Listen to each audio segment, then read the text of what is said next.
नमस्कार साथियों, एक बार फिर आप सभी का स्वागत है मेरे YouTube चैनल विनोद चेजारा पर। साथियों, जैसा कि आप जानते हैं, दिसंबर या जनवरी माह में हमें जो आयकर गणना प्रपत्र है 17-22-23 का, वो भरकर अपने DDO को जमा कराना होता है, ताकि हमारे टैक्स की जो कैलकुलेशन है वो हो जाए और DDO को ये पता चल जाए कि आगामी जो मंथ है उसमें आपकी सैलरी से कितना टैक्स काटना है, ताकि समय पर टैक्स का भुगतान हो जाए और आपको कोई विपरीत परिस्थिति का सामना नहीं करना पड़े। आज के इस वीडियो में हम जानेंगे कि आयकर गणना प्रपत्र ऑफलाइन और कंप्यूटर पर हम सॉफ्टवेयर में कैसे भरें, अपने टैक्स की गणना कैसे करें, कैसे हम अधिकतम टैक्स बचा सकते हैं, और यदि हमारा टैक्स बच रहा है तो पे मैनेजर पर हम उसे कटाने के लिए जो रिक्वेस्ट है DDO को कैसे भेजें। इसके लिए साथियों, ये एक ब्लैंक जो इनकम टैक्स कैलकुलेशन फॉर्मेट है जो 17-22-23 के लिए है और असेसमेंट ईयर 23-24। यहाँ जो ये प्रथम पेज आप देख रहे हैं, इसे भरने से पहले आपको इसका जो द्वितीय पेज है ये भरना होगा। इससे द्वितीय पेज में आप अपने पे मैनेजर से जो आपका GA55 है, एस्टिमेटेड GA55, वो डाउनलोड कर लें। और एस्टिमेटेड GA55 डाउनलोड करने के बाद जो है आप यहाँ आपका नाम, पद, पैन नंबर, पे matrix, account number, mobile number, जो भी डिटेल्स इसमें पूछी गई है वो भरते हैं। अब आपका जो GA55 है, सेम वो डिटेल्स आपको यहाँ भरनी है। मार्च से लेकर फरवरी तक का जो वेतन है, इसमें आपके टीवी नंबर, टीवी डेट यहाँ आ जाएंगी, कई फॉर्मेट में इधर भी आती है। इसके अलावा जो आपकी बेसिक DA HRA और ग्रोस अमाउंट है वो यहाँ आ जाएगा। अगर NPS के कार्मिक है तो यहाँ जो गवर्नमेंट आपका NPS काटती है वो जुड़ता है, लेकिन अब NPS हमारे यहाँ से हट चुका है तो वो आपको यहाँ कुछ भी मेंशन नहीं करना है, केवल बेसिक DA और HRA है वही आपका यहाँ आएगा। इसके अलावा कुछ हो तो लिखें, और ग्रॉस अमाउंट टोटल GA55 से देख के आप भरेंगे, 10 मिनट में आसानी से आप इसे भर पाएंगे। इसके अलावा जो आपकी कटौतियाँ हैं, GPF या GPF 2004 की, SI का कोई लोन लिया है तो वो भरें, RGHS की, LIC वेतन से कटवा रहे हैं वो आपको सभी GA55 में मिल जाएगी। GIS जो कि ग्रुप एक्सीडेंटल इंश्योरेंस है जो हमारे अप्रैल माह में कटती है। इसके अलावा जो कोई और कटौती आपके लागू होती है वो यहाँ देख लें, जैसे कि इनकम टैक्स है वो आपको हर महीने आपने कितना कटवाया है वो यहाँ लिख दें, और ये आसानी से आप GA55 को देख के भर पाएंगे। यहाँ साथियों, अब वेतन के अलावा जो आपको बोनस मिला है, DA मिला है, अगर आपने सरेंडर ऑफ PL का वेतन प्राप्त किया है यानी PL उठाई है वो इसमें लिख दें। अगर PL का एरियर है सरेंडर का वो यहाँ लिख दें। अगर कोई और एरियर है तो वो नीचे आप लिख सकते हैं और यहाँ टोटल कर सकते हैं। सबसे पहले हम चलते हैं पे मैनेजर पर और GA55 डाउनलोड करते हैं। गूगल या क्रोम में आपको यहाँ पे मैनेजर की जो वेबसाइट है उसे ओपन करना है। आपकी एम्प्लॉय ID जो कि आपकी ID होगी, पासवर्ड जो भी आपने बना रखे हैं, कैप्चा फिल कर यहाँ एम्प्लॉय पे आपको टिक मार्क लगाना है और लॉगिन करना है। जब आप लॉगिन करते हैं तो यहाँ आपके मोबाइल में आपको सेंड OTP पे क्लिक करना होगा ताकि एक OTP आए। OTP अब आप यहाँ भरेंगे और सबमिट करेंगे तो लॉगिन हो जाएंगे। OTP हमने भर दिया है, अब हम सबमिट कर देते हैं। सबमिट करने के बाद यहाँ आपको जाना है एम्प्लॉय कॉर्नर पर, यहाँ हल्का सा प्रेस करके रखेंगे तो नीचे ऑप्शन आ जाएंगे जिसमें एम्प्लॉय रिपोर्ट पे हमें हल्का सा प्रेस करके रखना है। जहाँ भी आपको तीर का निशान दिख रहा है वहाँ हल्का प्रेस करके रखेंगे तो और ऑप्शन ओपन होंगे जिसमें यहां मिलेगा हमें GA55 एम्प्लॉय डिटेल, यहां क्लिक करें। अब यहां आपको ईयर सेलेक्ट करना है। ईयर जो है 22-23 सेलेक्ट करेंगे, नाम अपने आप आ ही रहा है। यहां आपको एस्टिमेटेड पे क्लिक करना है ताकि फरवरी तक का जो वेतन है वो हमारे GA55 में आ जाए। लास्ट वेतन जो भी आपने उठाया है उसके अकॉर्डिंग ही आगे का वेतन आएगा। और PDF फॉर्मेट पे क्लिक करेंगे तो जो PDF है वो डाउनलोड हो जाएगी और ये GA55 हमारे सामने आ जाएगा। ये सेम जो दूसरा पेज है आयकर गणना प्रपत्र का वो ऐसा ही है, आपको यहां से देख के पूरी डिटेल से भरनी है। अब आपके साथियों ये जो ग्रॉस इनकम है, ये ग्रॉस इनकम जो कि यहां टोटल में आएगी, ये टोटल का जो ग्रॉस है ये आपको भरना है यहां इस पहले पेज पर। यहां आय वर्ष 22-23 में कुल प्राप्त वेतन कर योग्य सुविधाओं के मूल्य सहित, यहां आप ये भर दें। इसके बाद गृह किराया धारा 10-13A के अंतर्गत वेतन भत्ते जो कर मुक्त है, यानी अगर आप HRA की छूट ले रहे हैं तो कितनी छूट ले रहे हैं वो आप यहां भर दें। ये अभी हम जब कंप्यूटर से जो सॉफ्टवेयर में फीडिंग करेंगे तो मैं आपको बताऊंगा कि यहां किस प्रकार से आप भर सकते हैं। मनोरंजन भत्ता की धारा, व्यवसाय कर की धारा अगर कोई लागू हो तो यहां भरें। ये अधिकतम 5,000 रुपये तक की आपको भर सकते हैं। अब यहां स्टैंडर्ड डिडक्शन 50,000 बढ़नी है और ये जो ग्रोस है इस ग्रोस में से 50,000 ये घटाकर यहां लिखने हैं तो ये हमारी आय आ जाएगी। अगर गृह संपत्ति से आय है, जैसे कि आपको कोई किराया प्राप्त हो रहा है, गृह ऋण पर ब्याज, यानी कि अगर आपने होम लोन ले रखा है और उस होम लोन का ब्याज आपने दिया है, वो ब्याज 2 लाख तक कर मुक्त है, यहां वो आप लिखें। और ये जो शेष आपको प्राप्त हुआ इसमें से ये जो है घटा दें तो ये यहां आ जाएगा। अब यहां आपके बैंक में जो सेविंग अकाउंट में पैसे जमा है उस पर जो आपको ब्याज मिला है, FD में जो पैसे जमा है उस पर जो आपको ब्याज मिला है या अन्य कोई ब्याज हो, ये ब्याज है वो 10,000 रुपये तक की आपको छूट मिलती है। और अगर इससे ज़्यादा है ब्याज, जैसे मान लीजिए आपको ब्याज मिला है पूरे सत्र में 11,000 रुपये, तो ये सत्र माना जाएगा आपका अप्रैल से मार्च तक। तो अप्रैल मई जून में 3 महीने का ब्याज जमा होता है, तो हर 3 महीने से जमा होता रहता है। आप अपनी पासबुक या स्टेटमेंट चेक कर लें और अगर 10,000 रुपये से जितना ऊपर है वो आप यहां लिख दें और इनकम में जोड़ दें। अब यहां आपकी जो इनकम है वो आ जाएगी। यहां आपकी कटौतियां हैं वो लिखनी है, जैसे SI की कितनी है, जीवन बीमा की कितनी है। अगर आपने वेतन से जो जीवन बीमा LIC की किस्त जमा की है उसके अलावा भी कोई LIC है तो दोनों को जोड़कर, या 2 से अधिक है तो सभी को जोड़कर आप यहां लिखें। इसके अलावा राष्ट्रीय बचत पत्र है, PPF अकाउंट में आपने पैसे जमा करवाए हैं, राष्ट्रीय बचत स्कीम है, GPF 2004 में जो पैसे जमा कराए हैं या GPF में GIS में जो पैसे जमा करवाए हैं, यूलिप, गृह ऋण किस्त, पेंशन प्लान धारा 80CC, राष्ट्रीय बचत पत्र पर अदत्त ब्याज, ट्यूशन की फीस, 2 बच्चों तक की जो ट्यूशन की फीस है उसकी आप छूट ले सकते हैं, equity linked saving scheme ELSS जो म्यूचुअल फंड होते हैं जो 80C में आते हैं, डेफर्ड एन्युटी स्थगित वार्षिकी PLI अगर आपने करा रखी है उसकी राशि यहाँ लिखें। इसके अलावा अन्य कोई जमा राशि 80C के अंतर्गत है तो यहाँ लिखें, सुकन्या समृद्धि यहाँ लिखें। ये आपका जो योग है कितना होता है, मान लीजिए ये हो गया 2 लाख, तो यहाँ आपको सिर्फ 1.5 लाख की छूट मिलती है तो 1.5 लाख आपको यहाँ लिखना है और इस राशि में से इस 1.5 लाख को घटा के जो योग है वो यहाँ आ जाएगा छूट होने के बाद।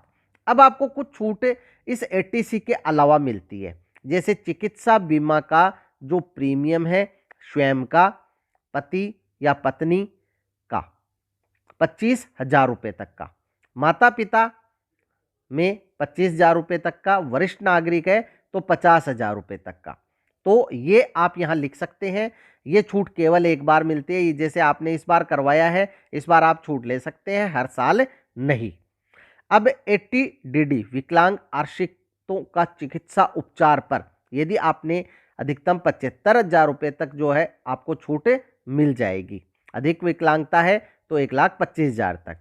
धारा 80 DD बी में विशिष्ट रोगों के उपचार हेतु जो कटौती है उसमें आपको सामान्य के लिए 40,000 और वरिष्ठ नागरिक के लिए 1,00,000 तक छूट मिलती है। धारा 80 ई में अगर आपने उच्च शिक्षा हेतु कोई ऋण लिया है और उस पर जो ब्याज दिया है उसकी आपको छूट मिल जाएगी। 80 जी में धर्मार्थ संस्थाओं को दिया गया दान। अब ये जो दान है, कई धर्मार्थ संस्थाएं हैं वो 100% छूट मिलती है। जैसे कि हमने कोरोना में प्रधानमंत्री राहत कोष या मुख्यमंत्री राहत कोष में जो कटौती करवाई थी तो वहाँ 100% पूरी छूट मिल गई थी। जैसे मान लीजिए आपने 2,000 रुपये दिए तो 2,000 की छूट मिल गई। लेकिन कुछ संस्थाएं जैसे गौशाला वगैरह है तो यहाँ 50% छूट मिलती है। यानी आपने 2,000 दिए तो यहाँ आपको 1,000 रुपये लिखने हैं, ये आदि 50% छूट आपको मिलेंगी। इसके अलावा एटीयू में स्थायी शारीरिक विकलांगता की दशा में जो छूट है वो दी गई है। 80 TTA के तहत बचत खाते की जमा राशि पर ब्याज, ये 10,000 तक की छूट मिलती है 80 TTA में। और TTB में वरिष्ठ जो नागरिक है उन्हें 50,000 तक की छूट मिलती है। अब 80 GGA है अनुमोदित वैज्ञानिक सामाजिक ग्रामीण विकास आदि हेतु दिया गया दान। यहाँ साथियों आप जो दान देते हैं उस संस्था का आपको पैन नंबर, नाम, एड्रेस भी जब आप ITR भरेंगे तो लिखना होगा।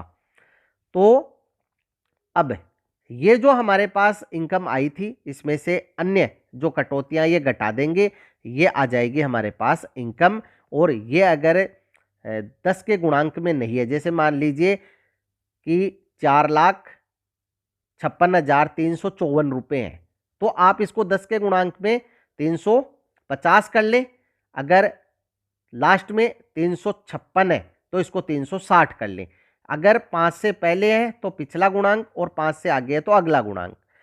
तो ये आप कर लें और ये आपकी कर योग्य आय होगी। यानी इस जो कुल आय की राशि को संपूर्ण करना 10 के गुणांक में, यहां जो राशि आती है पॉइंट नंबर 15 में, ये कर योग्य आय है। अब ये कर योग्य आय यदि आपकी 5 लाख तक है तो आपको कोई भी टैक्स नहीं देना है। नहीं देना है मतलब 2.5 लाख तक तो छूट होती है और 2.5 लाख से जो 5 लाख की अमाउंट है उस पर आपका टैक्स 5% बनता है, वो होता है 12,500 रुपये। और ये 12,500 रुपये की जो छूट है आपको धारा 87A में सरकार ने दे रखी है।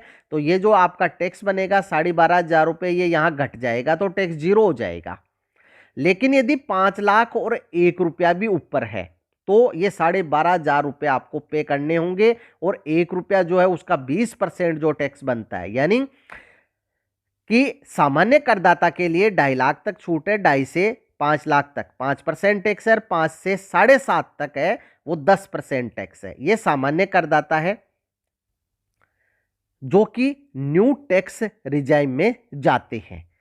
यदि आप न्यू टैक्स रिजाइम में नहीं जाते हैं तो जो 2.5 लाख से 5 लाख तक है 5% और 5 लाख से ऊपर 10 लाख तक सीधा 20% टैक्स आपके लगता है। अब ये जो टैक्स हमारे पास आया है इसमें शिक्षा उपकर 2% और उच्च शिक्षा के लिए अधिभार 2%, यानी टोटल 4% इस टैक्स का और आपको जोड़ना है। तो यहाँ आपके पास टोटल टैक्स आ जाएगा, उसे भी 10 के गुणांक में कर लें। यानी लास्ट में 257 है तो उसको 260 रुपये कर लें। अब यहाँ आपने जो है कितनी कितनी जो कटौती है टैक्स की वो करवाई है, यहाँ उसका टोटल आ जाएगा।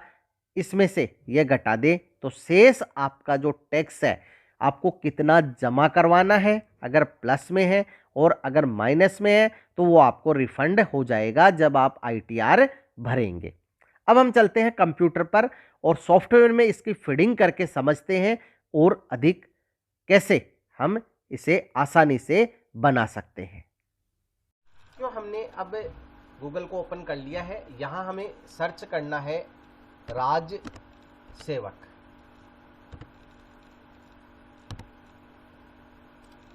राज सेवक पर आपको सभी प्रकार के जो आयकर से संबंधित सॉफ्टवेयर बनाए गए हैं वो मिल जाएंगे। इस rajsevak.com को आप ओपन कर लें और यहाँ चले जाएं इस सॉफ्टवेयर वाले भाग में। यहाँ आप देखेंगे सॉफ्टवेयर है और यहाँ इस सॉफ्टवेयर पर जब आप क्लिक करते हैं तो ऐड है उसे बंद कर दें और अब आपको नीचे सभी के नाम मिल जाएंगे।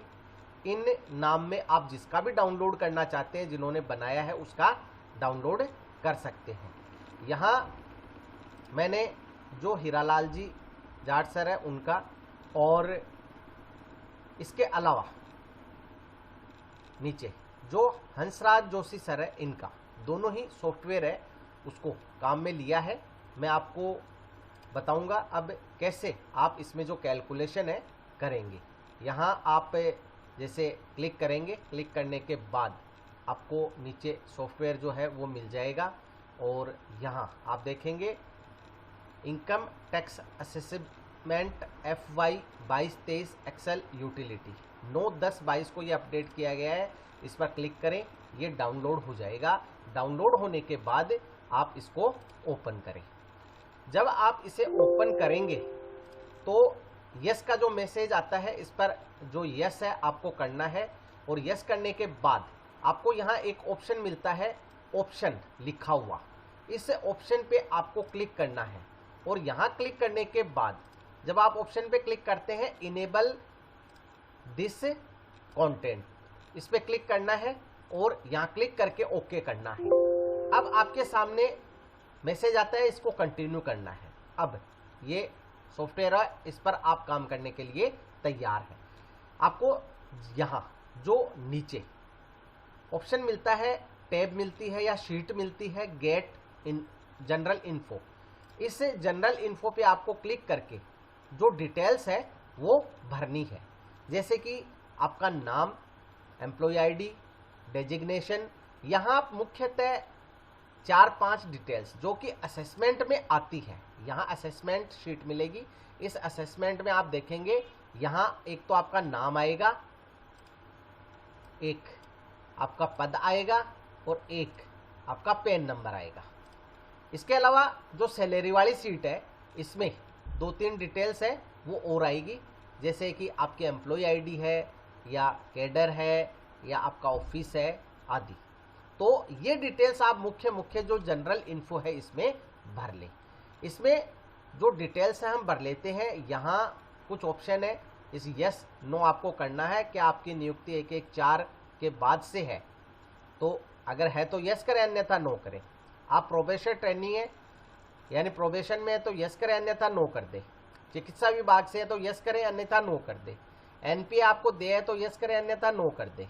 बाकी जो है आपकी बेसिक जो डिटेल्स है जनरल वो है। इधर आप देखेंगे कि करदाता की श्रेणी चुननी है। इंडिविजुअल है जो 60 साल से छोटे हैं उसको यहाँ टिक करना है। अगर सीनियर सिटीजन बना रहे हैं 60 साल से बड़े तो इस पे टिक करना है और सुपर सीनियर सिटीजन 80 साल से बड़े बना रहे हैं तो यहाँ टिक करना है। मैंने इंडिविजुअल पे टिक किया है। अब पे एंड अलाउंस में आपको जो मार्च 2022 का जो वेतन है, मूल वेतन, वो भरना है। बेसिक भरनी है आपको यहाँ। अब बेसिक में कोई आपके परिवर्तन हो जाता है, जैसे आपके SCP लग गई है ना, तो आपको यहाँ मेंशन करना है। इंक्रीमेंट के अलावा आपको यहाँ बताना है, अन्यथा इंक्रीमेंट अपने आप आ जाएगा। HRA का भुगतान है ये यस रहने दे, 9% की दर से हो रहा है। अगर कोई विशेष परिस्थिति है तो आप इसको जो है एडिट करें। अगर आपने सरेंडर ऑफ PL का भुगतान उठाया है तो यस करें और किस माह में उठाया उसको यहाँ सेलेक्ट करें, ताकि आपका अगर सरेंडर का एरियर भी बन रहा है तो वो भी नीचे आ जाए। अगर आपको बोनस मिला है तो यहाँ यस करना है और कितने महीने का मिला है वो यहाँ से आपको सेलेक्ट करना है। जैसे यहाँ बोनस मिला है, यहाँ सेलेक्ट करें यस और फिर ये महीना ओपन हो जाएगा। यहाँ जो महीना है वो आप सेलेक्ट कर लें कितने महीने का मिला है। इसके बाद नीचे CCA लागू है, धारा ये जो अलग से जो छूट है, फिक्स वेतन मिल रहा है तो कौन कौन से महीने में मिल रहा है। मान लीजिए आपको बेसिक चेंज हो गई, शुरुआत में फिक्स था फिर अब रेगुलर पे है तो यहाँ से आप यस नो जो है वो सेलेक्ट कर सकते हैं। अब यदि कोई एरियर है तो यहाँ भर दें। इसके बाद जो है हम चलते हैं अब अगली शीट पर, जो है डिडक्शन की शीट। डिडक्शन में आपके अन्य स्रोत से आय यानी एफडी पे कोई ब्याज मिला है, वो ब्याज यहाँ आपको लिखना है। बचत खाते की जमा राशि पे कोई ब्याज मिला है तो वो यहाँ लिखना है। ये है सामान्य नागरिकों के लिए 80TTA और वरिष्ठ नागरिक है तो यहाँ लिखना। ये यहाँ आपको सामान्य नागरिक है तो 10,000 तक का जो ब्याज है उसकी छूट है, अगर ज़्यादा है तो वो इनकम में जुड़ जाएगा और उसका टैक्स लगेगा। और 80TTB में 50,000 तक की आपको छूट है। गृह संपत्ति से कोई आय हुई है यानी आपके मकान आपने किराए पे दे रखा है, उससे किराया आपको प्राप्त हुआ है, यहाँ लिखें। गृह कर जो है आपने होम लोन लिया है और उस होम लोन पे जो आपने ब्याज दिया, उस ब्याज की 2 लाख तक की छूट है, वो यहाँ लिखें। जो गृह ऋण मूल जो वेतन से नहीं काटा गया और गृह ऋण का ब्याज जो वेतन से नहीं काटा गया। तो यहाँ आप जो गृह कर, मूल और ब्याज की आपको 2 लाख तक की छूट मिल जाएगी। जीवन बीमा का प्रीमियम जो वेतन से नहीं काटा गया, वेतन से काटा गया वो इसमें अपने आप आ जाएगा और वेतन से नहीं काटा गया आप लिखें और असेसमेंट शीट में वो जुड़ जाएगा अपने आप। पीएलआई है तो पीएलआई में आपको यहाँ जो है पीएलआई की जो अमाउंट आपने जमा की है वो लिखनी है। ट्यूशन फीस यहाँ लिखनी है, 2 बच्चों तक की ट्यूशन फीस आप दर्शा सकते हैं। इसके अलावा कोई भी आपके पीपीएफ है, सुकन्या समृद्धि है, जो भी लागू होते हैं वो आप यहाँ भर दें। इसके अलावा इधर आप देखेंगे समूह दुर्घटना बीमा की जो राशि है वो जीवन बीमा का प्रीमियम जो वेतन से काटा गया वो यहाँ अपने आप आ जाएगा जब आप भरेंगे इस सैलरी वाली शीट को। इसके अलावा जो एनपीएस में अंशदान है जो कि अब एनपीएस है नहीं। अब यहाँ आप देखेंगे एटीजी धर्मार्थ संस्थाओं को दिए गया दान, अगर 100% की श्रेणी है तो यहाँ लिख दे, 50% की श्रेणी है तो यहाँ लिख दे। अभी मैं आपको बताऊंगा लिखा हुआ और फिर वो कैसे शो होगा। अब यहाँ नीचे आप देखेंगे धारा 89 के तहत राहत। ये साथियों यदि आपको पिछले वर्ष का कोई एरियर प्राप्त हुआ है और वो इस साल प्राप्त हुआ है और आपको उसके कारण आपके ज़्यादा टैक्स बन रहा है तो आप पिछले वर्षों में दर्शा सकते हैं। वो राशि आपको यहाँ लिखनी है कि कितना जो 89 के तहत आपको राहत टैक्स है वो मिलेगी। अब यहाँ आपको प्रत्येक महीने में आपने जितना टैक्स कटवाया है वो यहाँ लिखना है। यहाँ टोटल टैक्स आ जाएगा। अब यदि आप राज्य बीमा अंशदान की 2 स्लैब आगे तक कटौती करवा रहे हैं तो यस करें और यहाँ अंशदान है वो भर दें। यहाँ तक हम जो पूरी डिडक्शन की शीट है उसको फिल करेंगे। एचआरए की छूट, अगर आपने एग्रीमेंट कर रखा है, मकान ले रखा है, किराए के मकान में रह रहे हैं और उसका किराया अदा कर रहे हैं, अब आप उसको एचआरए में जो छूट है वो लेना चाहते हैं। यहाँ अब मैं आपको जो भरा हुआ है मेरा वो दिखाता हूं। ये आप देख सकते हैं यहाँ जो आप बेसिक भरेंगे उस बेसिक के अकॉर्डिंग ये सैलरी की जो सीट है GA55 की जो सीट है ये भर जाएगी। यहाँ आप जो ग्रोस अमाउंट है वो देख पाएंगे, बेसिक DA HRA यहाँ आ रहा है। इसके अलावा नीचे आप बोनस DA आदि देख पाएंगे। इसके अलावा जो भी आपके होंगे वो यहाँ आ जाएंगे। अब आपको साथियों क्या करना है, GA55 में यह साथियों मैंने जो GA55 है वो ओपन कर लिया है। अब यहाँ आप जो आपकी basic DA HRA bonus gross आपके ये जो लाइन है पूरी की पूरी ये लाइन है, ये आपके जो GA55 है उस GA55 की यहाँ आपको मिलान करनी है। आपका ये basic DA HRA bonus total gross कितनी हुई, ये आपकी कटौतियाँ हैं और नेट अमाउंट जो 675,994 है, ये 675,994 ही आपका जो है यहाँ आना चाहिए। जैसे यहाँ हम देख रहे हैं 675,688 आ रहा है। अब ये जो फर्क है ये हमें इस शीट में चेक करना है ये कहाँ है। तो साथियों अब हमने ये जो मिलान कर लिया है 675,994 यहाँ है और यही जो आप है 675,994 यहाँ देख सकते हैं। अब ये GA55 की शीट बिल्कुल सही है। अब हमें क्या करना है, हमें यहाँ देखना है कि हमने HRA है वो कितना चुकाया है। यहाँ हम देख रहे हैं HRA है 53,352, 53,352।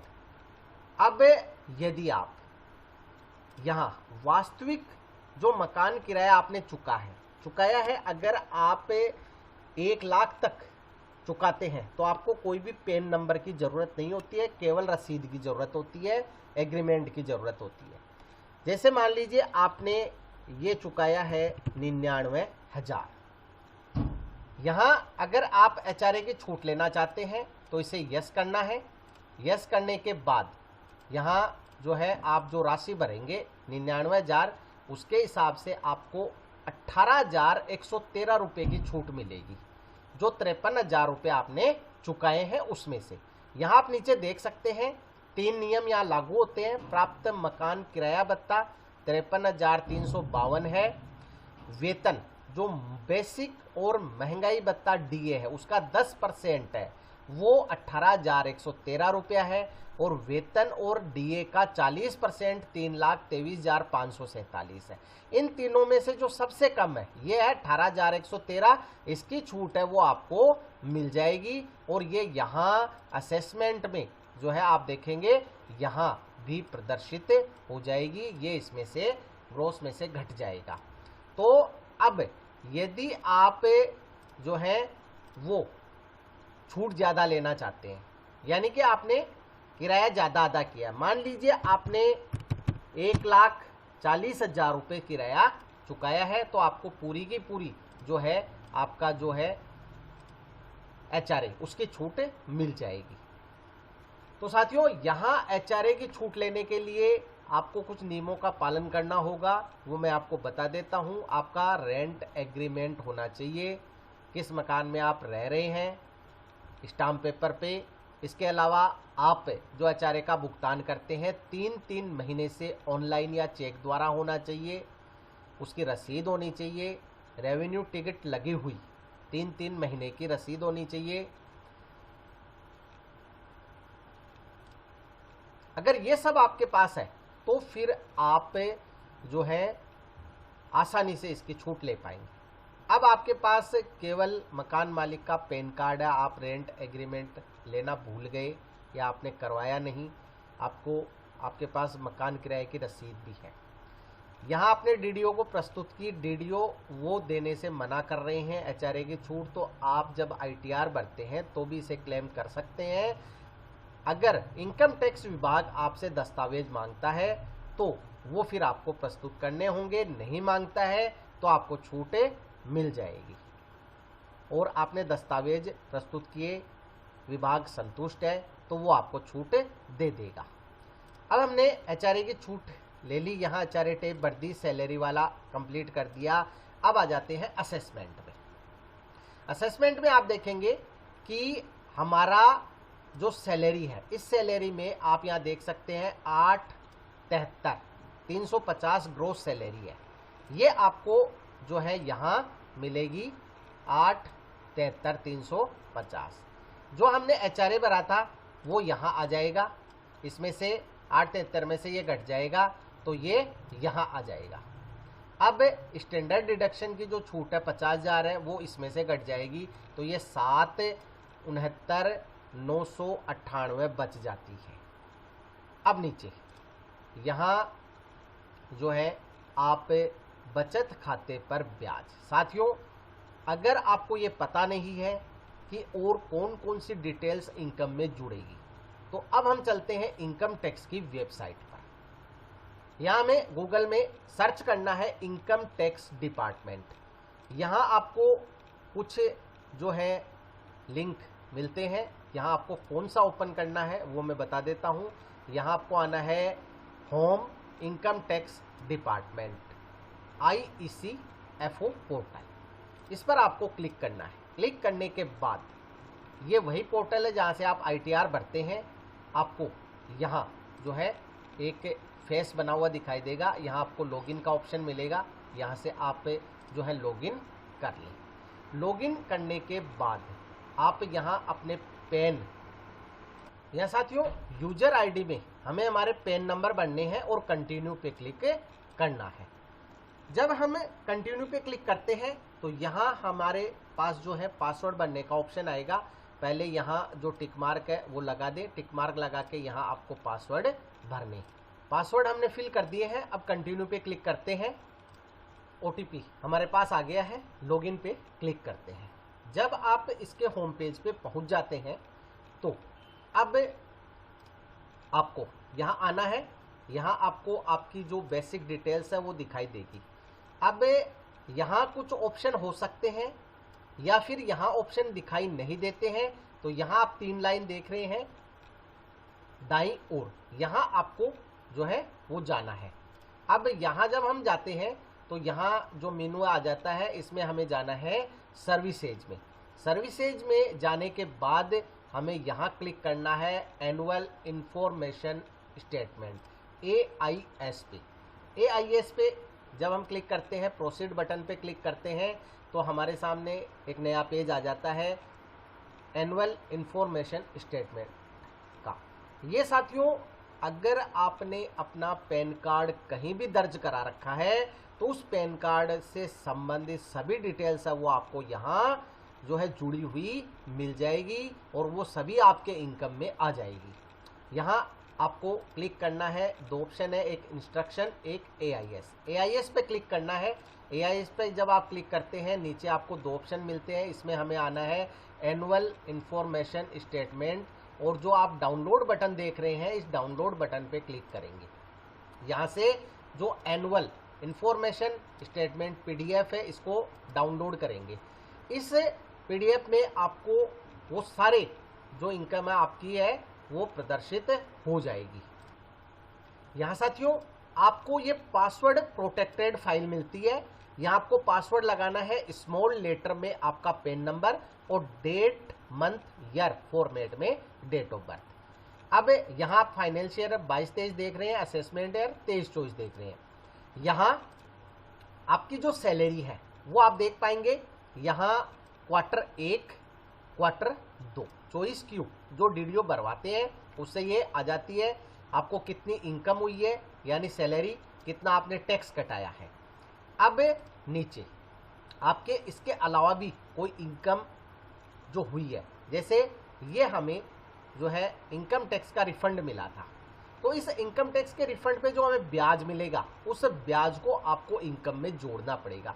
इसके अलावा AIS में कुछ भी नहीं आ रहा है तो आप अपना AIS जरूर चेक करें। अगर आपका बैंक खाते पर ब्याज है वो यहाँ शो हो रहा है तो उस ब्याज को भी आपको उस शीट में यहाँ लिखना है, इनकम में जोड़ना है ताकि टैक्स की कैलकुलेशन सही हो जाए। यहाँ साथियों ब्याज जब आप जोड़ेंगे तो ब्याज इनकम में जुड़ जाएगा, यहाँ आपकी इनकम आ जाएगी। यहाँ 80C की जो कटौतियाँ हैं वो आपको लिखनी है। ये 80C की कटौतियाँ जो हमने शीट भरी है उससे अपने आप आ गई है।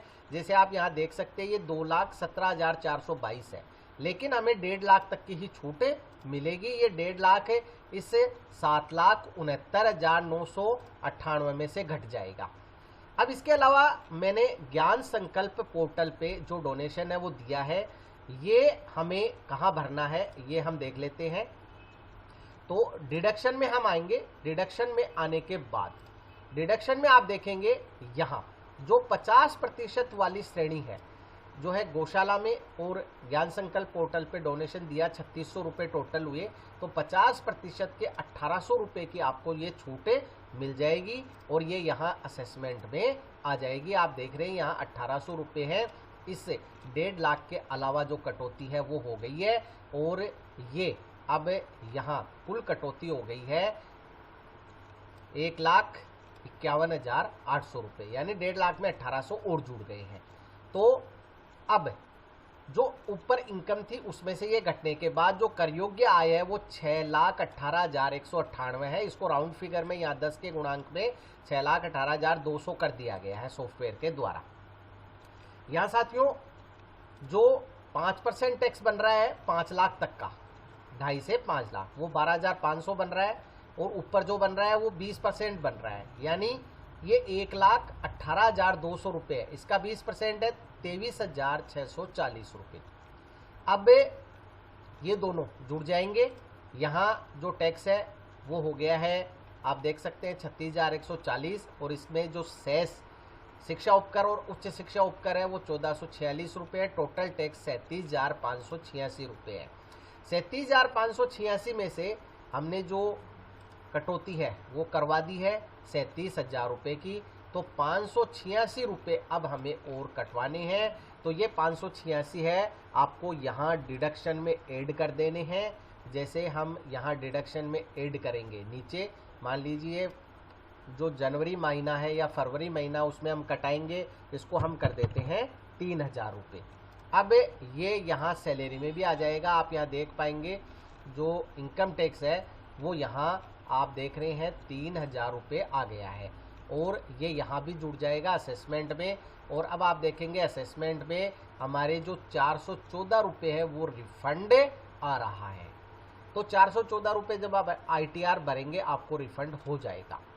अब साथियों एक समस्या ये है, मान लीजिए आपने आयकर गणना प्रपत्र में HRA की छूट है वो ले ली है, लेकिन DDO आपको देने से मना कर रहे हैं।